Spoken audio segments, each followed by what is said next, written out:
Turning our attention to the president's six-day trip to India and Singapore. During a meeting with top aides, the South Korean leader pointed out the latest diplomacy tour clearly helped promote the new Southern policy. Hwang Hojun shares with us his remarks.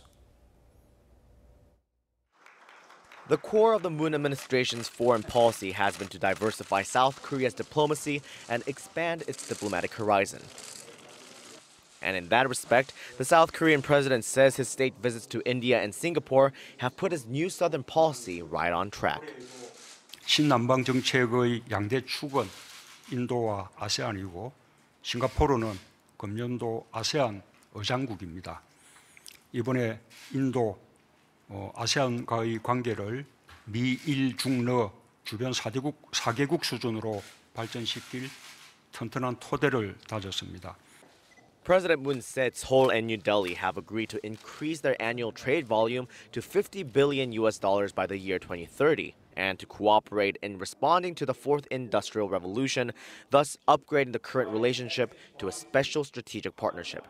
He also noted his plan to integrate his new Southern policy with India's Act East policy, that is, India's efforts to prioritize relations with its East Asian neighbors in order to co-create people-centered peace and mutual prosperity. Regarding his visit to Singapore, President Moon said he laid the foundation for South Korea's more active participation in the construction of transportation and infrastructure in Singapore.